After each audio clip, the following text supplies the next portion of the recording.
Caitlin Clark, sometimes you got to go along to get along. No? Caitlin Clark, congratulations. She has been named the Time Magazine's Athlete of the Year. That's a pretty good honor, I suppose, unless, of course, they make Kamala Harris the Person of the Year, and then it cheapens everything. But there you go. And a lot of people are saying, well, why she got to dress like that? I don't know. A lot of people are critical of her uni right there. I don't know. I think she looks great. I think it's a fantastic picture. Basketball's bouncing, abs are fluttering. What? They always put dudes in basketball uniforms. Why can't you put a woman in something like that? And by the way, it's tasteful. I remember when Playboy magazine, Playgirl magazine, came to me and said they wanted to do a nude spread with me. I said, it must be tasteful. Obviously, they didn't. I just lied to you, but hey. I'm kind of digging it. The mob, of course, is seething. The mob is mad. The mob is seething over Time Magazine's Athlete of the Year because, well, it's Caitlin Clark. However, it's a legacy media that is finally returning to some sort of sanity. I mean, this isn't a black lesbian on here. It's a white straight girl. Au contraire, we must not have this. But there she is, Caitlin Clark, in all her sartorial splendor. And when you do this as the Athlete of the Year, then you must do interviews with Time Magazine. Here is her response on a variety of subjects, one of which is when asked to define her year in one word, Clark chose historic. Now, I got to tell you, I always think about that. I'm weird about this. I know I'm on TV and I know I do all kind of stuff, but I'm really very shy. And if somebody asked me to describe anything, I'm not sure at 22 I would say historic, but good for her. Clark, it quickly becomes clear, is polite, down to earth, really great family, my opinion. I don't know. But also has not an ounce of false humility. Wow. Isn't that refreshing? This is killing me back here. In a day and age where C.D. Lamb, after a big game, is telling the world he needs help, where every wide receiver that catches a pass bitches, whines, and moans and acts like an idiot, when every Indiana basketball player that hits a three has to do a 360 jump up and down, stand on his head, and shit snowballs.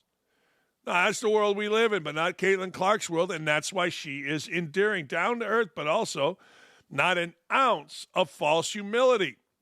I've been able to captivate so many people, I don't know if you want to say that have never watched women's sports, let alone women's basketball, and turn them into fans. She says, good luck naming another player who altered the trajectory of the entire sport within 5 months on the job. Boy, is she right about that. I mean, in an era where we put fat people on the cover of fashion magazines, in an era where we don't tell truths, in an era where everything seems to be about DEI or making sure nobody can check any boxes against us, Caitlin Clark, a straight white girl, doing things that straight white women have been doing forever, just do her job with grace and humility, has captured the world.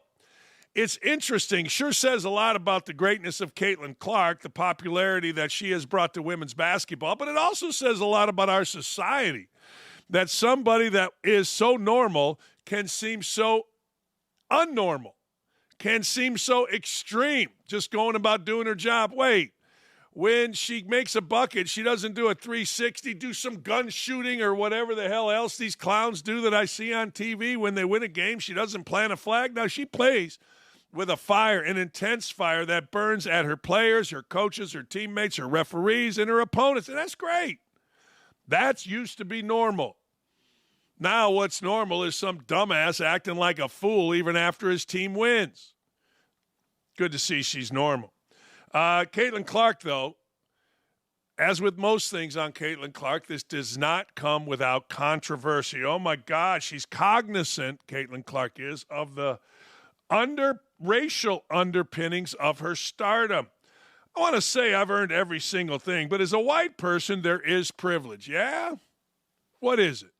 What can you do as a white person that an African-American person can't?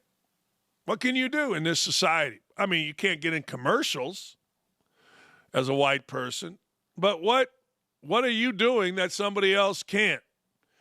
A lot of those players in the league that have been really good have been black players. Yeah. This league has been built on them. Well, the league hasn't been built on anything. The league has been built on NBA money. That's what it's been built on. There is no building this league. It was a floundering, money-making, money-losing league, and it still is. So while I get it, we're trying to go along to get along, stop it. The league has been built on them. The more we appreciate that, highlight that, talk about that, and then continue to have brands and companies invest in those players that have made this league incredible, I think is very important. Well, maybe, but they ain't as good as you. And they act like idiots. Not black players. All players seem to act like idiots. I'm looking at this Sophie Cunningham, very attractive girl, plays for the Phoenix Suns, and all she's doing now, Phoenix, whatever the hell they are, and now she's joined the crowd of taking off her clothes. Good for her. God bless you. But I look at Caitlin Clark, and I'm like, hey, she's just going about her business. Isn't that odd? The league has been built on them. Yeah, okay. Yeah. I think it's very important. I have to continue to try to change that. Good for you. That's right. Hey, you want to bring attention to everybody. You know, once Magic and Bird started doing commercials, everybody started doing commercials. Hell, Tracy McGrady got a commercial before he ever played a game, and he was a choke. Absolutely. You should try to change that. Now, that right now has made people crazy. The whole privilege thing can kiss my ass. It's just, I get it, though. She's going along to get it along. But, again, what can you do that an African-American cannot do in this country? It's a simple question. I get the history. I do. I get where things were. But right now, this point in time, you're saying you have privilege as a 22-year-old little girl from Iowa. What can you do that an African-American can't? I don't know the answer to that. My answer would be nothing. However, I also understand that, you know, born in certain area codes helps. I do. I understand all of it. I'm not mad at Caitlin Clark for doing this. I'm not mad. A lot of people are. She's bending the knee. I don't know that she's bending the knee. I mean, people automatically feel somebody is doing something for some kind of reason. Maybe this is what Caitlin Clark feels. Maybe she feels, and this is something that I'm going to say that's probably controversial. One thing I learned when I was doing basketball games for ESPN, and I got to know a bunch of players, sit down, talk to them, from a bunch of different teams. The one thing I learned, and I have tried to champion, is the importance of fathers. The importance of fathers in the black community can't be overstated. Same thing in the white community. There are all kind of numbers that support this. Now, I understand back in the days of extreme wokeness, when Tony Dungy talked about and presented statistics about the percentage of people in jails that didn't have an active father, the percentage of people committing crime, suicide, those kind of numbers, he was shot down because people didn't want to hear it. He was shot down as an Uncle Tom, that type of thing. And it's really stupid. I mean, the truth needs to be said. Yes, maybe Caitlin Clark feels because she had a great mom and dad, a driveway to shoot hoops, and she's privileged. I get that. We always think there's some kind of nefarious reason. I've said lately, don't boo Indiana players. It's beneath Indiana. Well, you must be getting paid to say that. Really? By who? I mean, I'll take the money and say anything you want. Hell, I'll endorse a grapefruit if you need me to. But the fact of the matter is sometimes you just feel something, and if this is how Caitlin Clark feels, good. Or maybe she's just going along to get along. I don't know. But I ain't mad at her. At times, the plot proved unpleasant. All year, Clark found herself party to raging debates. Even though she rarely, if ever, did anything to perpetrate them, I tell people if I feel like I'm the most controversial person, but I'm not. Just because of all the storylines that surround me. Really, there are no storylines, and that makes for more storylines. Think about it. Young woman from Iowa works her ass off to become a professional basketball player. Let me add to it. Young straight white woman from Iowa works her ass off to become a professional basketball player with a boyfriend that doesn't involve herself in controversy. Somehow, that's controversial. Why? Well, I'm not really sure. I know why, kinda, sorta, but I'm not really sure because the long-standing jealousy among women in sports is undeniable. Then you add African American against white. Then you add lesbian against little straight girl. And now you've got controversy. And frankly, it's really stupid. It shows the racism and the sexism that has permeated the WNBA for years, which is one of the main reasons nobody's ever paid attention. Now it got exposed.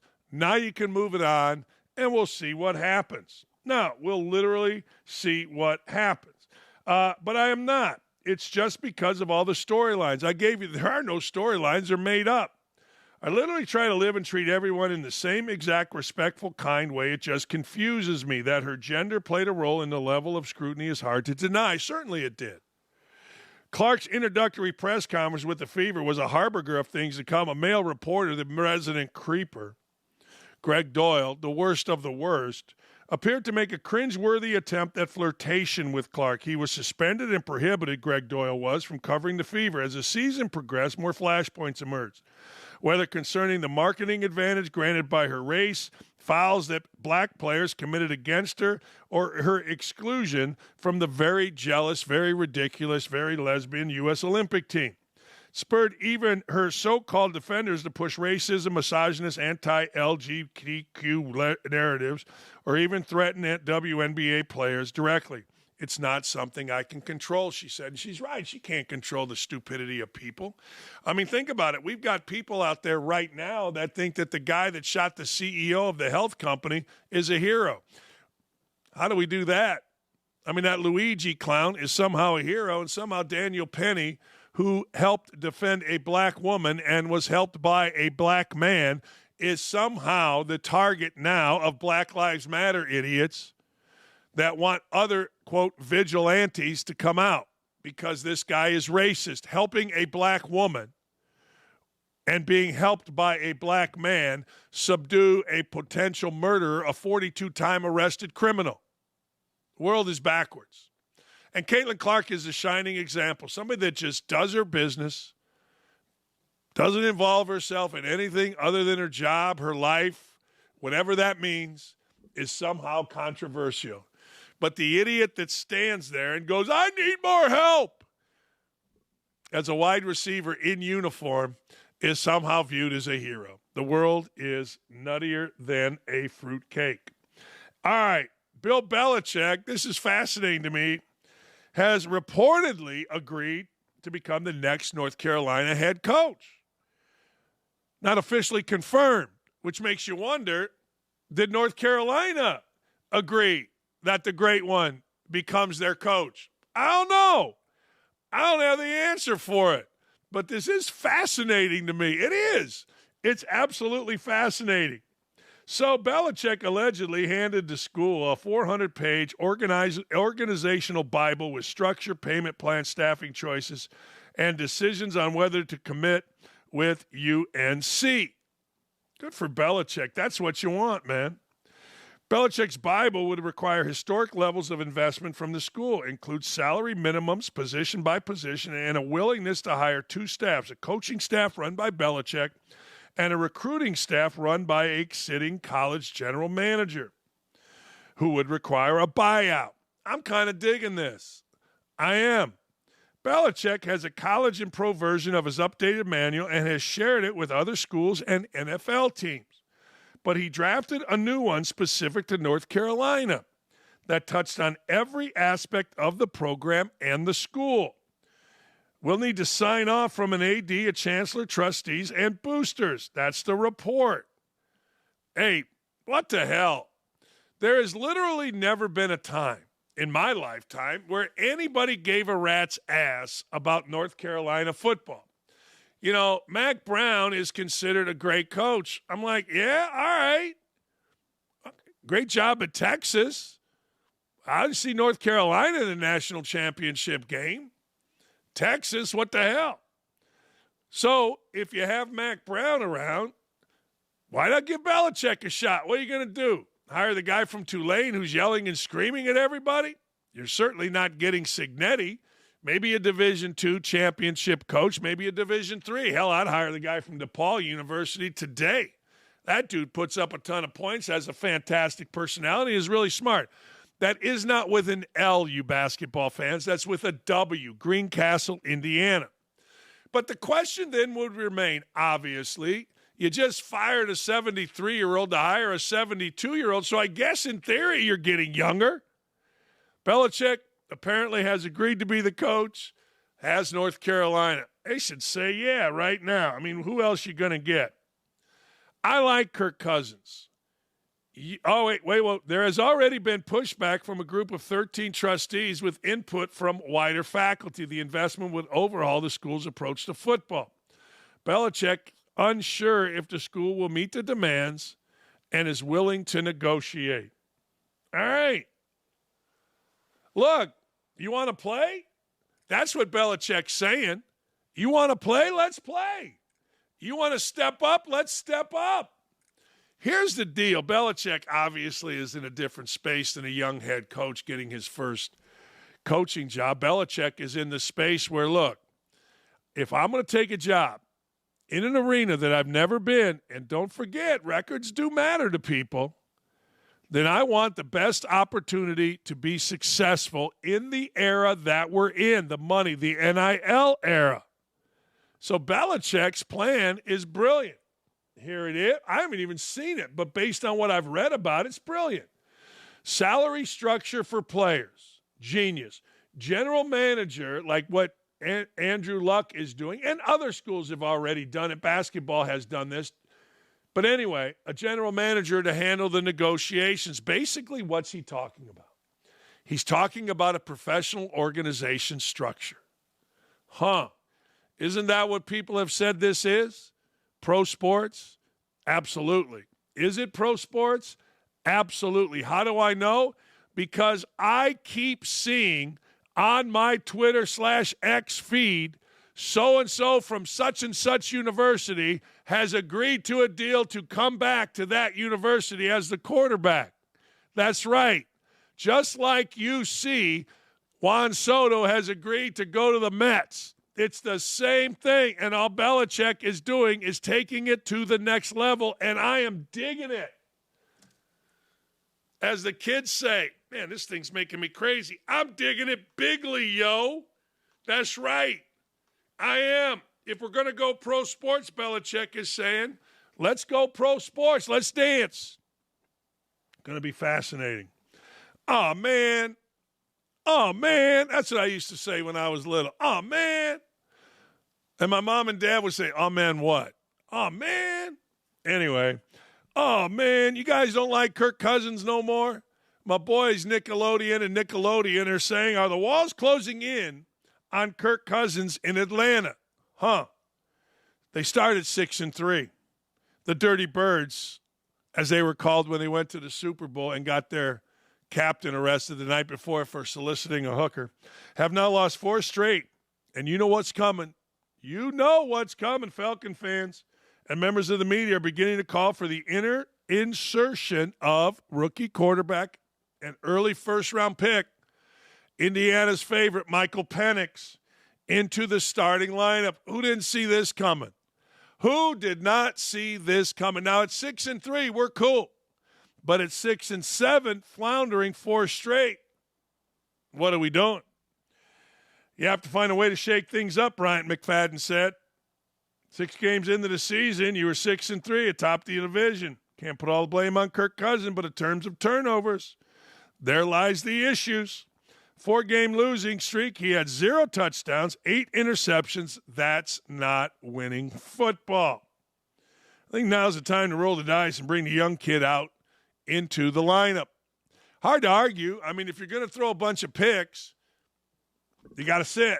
However, you also must know, and I don't know whether Bryant McFadden, the former running back, knows this, doesn't know this. I have no idea.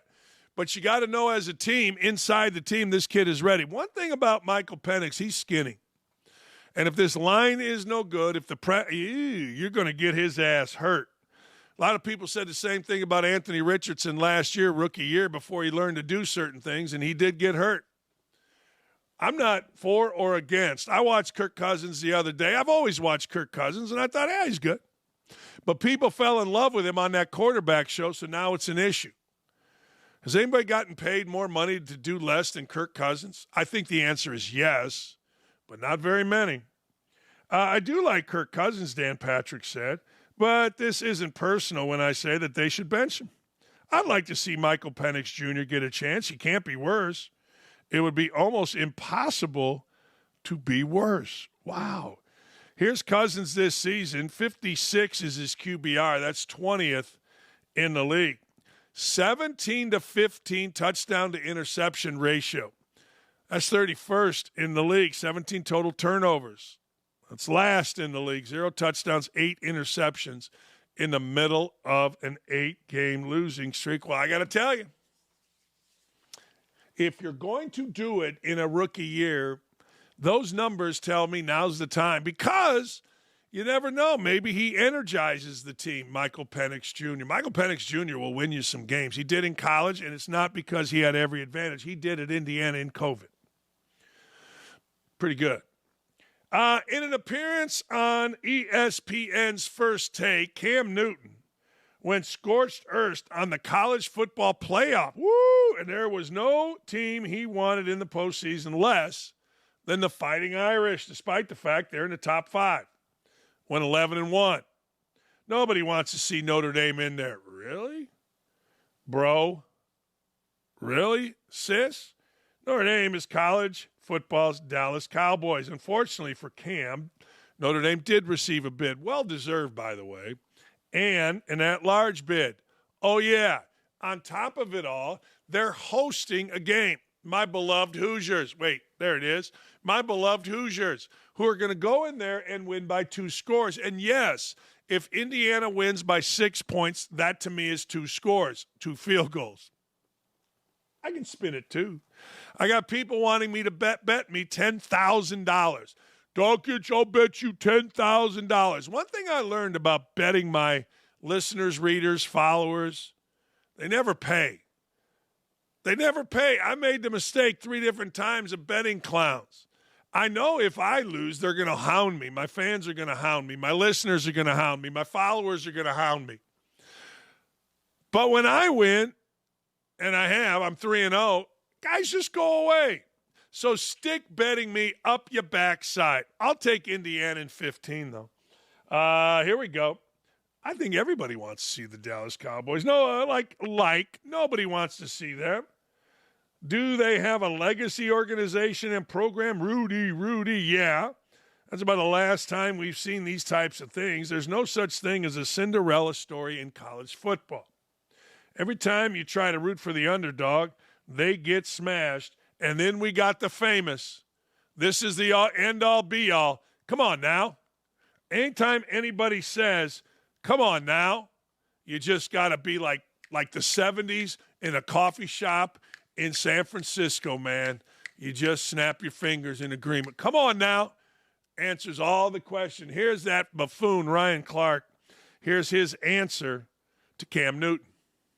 What did you think about his analogy, that Notre Dame is the Dallas Cowboys? They absolutely are. They're America's college team. Dallas, Notre Dame, the Yankees, they're all kind of together. And I'm going to tell you, I can be honest about this. Like, the coolest thing about my son going to Notre Dame is that was my dream school. Because at home, I didn't watch LSU play every Saturday, but I watched Notre Dame play every single Saturday. The same way there are so many people who are Braves fans or Chicago Cubs fans, because those networks broadcast their games all the time. And if you got them, you got to see them. Yeah. And, I look at Notre Dame right now, and the difference I'm going to say between Notre Dame and some of these SEC schools is depth. Yeah. Right? That when they get hurt on the top end, they're not going to have that 5-star always backing up that 4-star. Yeah. They're not going to have that player that once you lose a guy, the next guy stepping up has the experience or can play on that level. Like, I agree with that. But top end, they can line up across from everybody. But here's the other thing. If you don't think they're good, then go beat them. Sure. Right? So if you're Alabama. There's a way to settle it. If you're Alabama and it's December 21st, march Jalen Milroe up there, march Kalen DeBoer up there in that 20-degree weather, in that snow, and go stand across from them boys and beat them. And if you send them home, you send them home. And you get to the Final Four like you think everybody expects you to. And then if they kick your tail, then go back home to the. Yeah, okay. Yeah, I don't listen. When Ryan Clark talks, I don't listen. I mean, it's because my dream school, my. Yeah, good. Okay. I do. I just don't, Jeff Passan, who has America's most punchable face, appeared on. He's a senior writer. Good for him. Appeared on Baseball Tonight with Buster Olney. They got a podcast. Two men could barely keep straight faces at times as they discussed the Mets' decision to give Soto a record 15-year, $765 million contract to lure him from the Yankees. FYI, Nick and I both hate these two idiots, although I do like Buster Olney. Jeff Passan's a pussy. I mean, I'm sorry he is, but specifically, Nick thinks Buster Olney needs to stay the F out of baseball. I think Passan does. Like, Passan couldn't play with himself, much less anything else. Nah, really. I mean, he needs a step stool to interview people. I mean, he's got America's most punchable face. And frankly, these two guys have only been in locker rooms to take a picture, gawk at a pee-pee, or get an autograph. Maybe ask a question. They don't know jack shit. But here we are, listening to them. Yeah, I like Olney. I don't like Passan. Next. Go ahead. Play it. Do we really believe that either Brian Cashman or David Stearns is saying to their owner, you know what? It's a good baseball deal to give this guy $51 million when we know he's probably going to be a DH for most of his career. There's no chance that happens. This is all about the two owners. It's kind of amazing that the Yankees lost out on Juan Soto and might be better off at the end of the day. Oh, totally. and it's one of those situations where the baseball people, Buster, they look at this and they weren't rooting for Soto not to sign with them. And I'm not just talking Brian Cashman and David Stearns, but, throughout the organizations. They weren't rooting to lose on the Juan Soto sweepstakes, but it didn't kill them all that much. No. And here's the thing, like, this is not a good baseball deal.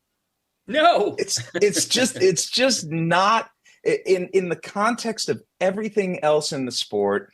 It is an exceptional overpay.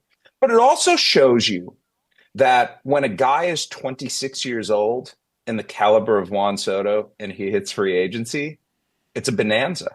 And age, what this has shown me, and I think we knew this, but maybe not to this extent, age matters more than just about anything. Talent matters, don't get me wrong, but when you can combine talent and age, the world is your oyster. Yamamoto, Alex Rodriguez, on and on. If you're a young free agent at some point and you have talent, you're going to absolutely cash in. Well, no shit. I mean, what job don't you? I mean, Passan is young without talent. And he cashed in. I mean, what do you want me to tell you? I mean, of course, in every industry, if you're age means more than anything. Really? There's a lot of 26-year-old guys in Major League Baseball that didn't get $765 million. What are you talking about? Talent means more than anything. Overall, personality / talent / ability to help you win means more than anything. I mean, what are you talking about, age? How many 26-year-olds are there in Major League Baseball? Honest to God, it's two guys that never played, couldn't beat off. Well, yeah, I guess maybe they could. I don't know. I usually say that when somebody's coaching a game or playing a game. Yeah, he couldn't beat them, or you know what I mean. But anyway, yeah, I just have no respect for either of them. No, I do have respect for Olney. Olney's a nice guy. Passan's a little bitch. Passan is exactly what you think Jeff Passan is. Well, exactly what Jeff Passan looks like. So they hate the Mets. My Knicks are mad. I'm ambivalent. And Passan has the most punchable face in sports. Dangerous psychopaths, and this is so true on the left, are showing their true colors. This woman, Taylor Lorenz, is an absolute psychotic psychopath, crazy woman. She spent much of Monday afternoon disputing a report from Semaphore that Vox Media decided not to renew a contract to distribute her podcast. After Lorenz said this, she felt joy on the murder of United Healthcare CEO Brian Thompson. She felt joy. Joy is this unbelievable? In this house, Luigi is a hero. End of story. Liked by her. Lorenz said with Piers Morgan, she felt joy. And when Morgan corrected her, she said empathy. I'm like, what? What are you talking about? Like, how do you not feel empathy for a man gunned down on the street that isn't Paul Castellano in front of Sparks Steakhouse? What are you talking about? How do you feel joy at a father of two being gunned down? Swear to God, how do you possibly do it? This is 100% false, and I'm very much still working with Vox, and my show is not up for renewal because I actually own 100% of the show and control the distribution, not Vox. Media reporters continue to lie about me. Well, nobody lied about what you said on live television. New York Post has since corroborated the point. Vox Media is ending its deal to distribute former Washington Post reporter Taylor Lorenz's podcast and YouTube, a source close to the situation confirmed. Here's what she said. Now, this is the most amazingly stupid thing that I have seen said, maybe ever. I don't know about ever, but certainly in the ballpark. Listen to this. I do believe in the sanctity of life, and I think that's why I felt, along with so many other Americans, joy, unfortunately, because it feels like... Serious? I mean... Joy in a man's execution? Maybe not joy, but certainly not empathy. Because again, we're watching the footage. How can this make you joyful? This guy's a husband, he's a father, and he's being gunned down in the middle of Manhattan. Why does that make you joyful? Of Americans that be murdered. So are the tens of thousands of Americans, innocent Americans, who died because greedy health insurance executives like this one push policies of denying care to the most vulnerable people. And the many millions of Americans that have watched people that I care about suffer and in some cases die because of lack of health care. So should they all be killed then? Should they all be killed, these healthcare executives? Would that make you even more joyful?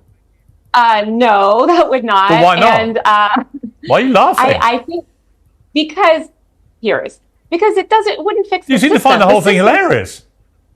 I find your question funny. A bloke's been murdered in the street. I don't find it funny at all. I don't find it funny that tens of thousands of Americans die every year and because they are denied life-saving health care from people like this CEO. Now, I want to fix the system. You're right. We shouldn't be going around shooting each other with vigilante justice. No. I think that it is a good thing that this murder has led to America, or really the media elites and politicians in this country paying attention to this issue for the first time. You mentioned you couldn't understand why somebody would feel this reaction when they watched a CEO die. It's because you have not dealt, it sounds like, with the American healthcare system in the way that millions of other Americans have. I've dealt with the healthcare system in various ways in America. I don't think it's perfect by any means, but the idea that I would view it as something... Have you been denied life-saving? Hang on. The idea that I would view it as something joyful, that a man has been, who's just a healthcare executive, has been executed in the street, I find completely bizarre. Yeah, it's the worst. I mean, these people are the worst. And these people, look, I don't know whether this guy directly killed people. I don't know whether this guy was supposed to testify about insider trading. I don't know. But he didn't set the system. And look, even if he did, I mean, the whole thing to say you're joyful that a man with a wife and kids is gunned down, anybody that is gunned down in the middle of the street in New York, look, people have corrected me. I said it seemed like a professional hit, an assassin, that kind of thing. And people said, well, he wasn't a very good shot for an assassin. I get that. But regardless, you watch that video, and if it brings you joy, you're a psychopath. I will never understand. Well, here's what Scott Jennings, our new hero, had to say. Here he is. Here's Scott Jennings. Look at this. If you're on the American left tonight, here's my chart. The good guys today, Daniel Penny. The bad guys, Luigi Mangione. It seems to me. How do you? Everybody what's on the the left, chart for victims? I'm just telling you what I see out in the world. I know. What I I just want see you to out in the finish world the today. chart. Which victim is good and which victim is bad. What I'm telling you is that's not on the second page. People on the left people on the left can't seem to tell the difference between the good guys and the bad guys. People on the left. I want to know whether you think that, as Congressman Crane does, that Daniel Penny should get the Congressional Gold Medal to recognize his heroism. I'm not asking you about anyone else. I think he ought to get medal. I think they ought to build a statue to this guy in New York City. I think that race, and I'm going to say it. I'm going to say the dreaded R word. Race plays a role in this. Right? And so we see it. Yes, absolutely. Because statistics say that. Wasn't there a similar case in New York City at the same time this one was going on? That when people kill people who are white, they tend to get harsher sentences, especially if they're people of color. What about the Jordan Williams case? That is what happens in our criminal justice system. First of all, I'm not going to stop because race absolutely plays a role in this. I said, what about the Jordan Williams case here in New York? Same situation, African American. Gets on a subway, ends up killing a guy. Grand jury tosses it out at the exact same time as the Penny case. What about Bernard Getz? Yeah, I mean, look, what's the guy on the right going to say? He's there for one reason. Look, I think Scott Jennings is absolutely right. We got a hero here, Daniel Penny, and people have lost their mind about this Penny thing. He was defending a black woman helped by a black man. He was helped by a black man who testified at his trial. He was defending a black woman who was under siege. Yeah, it's amazing. Look, I get it. Guy dresses up in a suit. He's from the Philadelphia Inquirer. What's he going to say? He's there for a reason.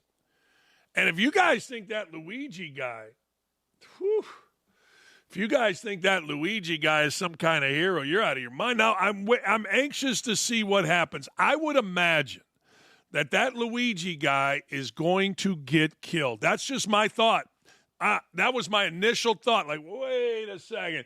So you're telling me this Ivy League dude decided, unsolicited, to put a hoodie on, knew where the CEO was staying, and go shoot the guy? Really? Maybe. I'm anxious to see what happens, but I also saw what happened with Jeffrey Epstein. We've seen what's happened. We'll stay tuned.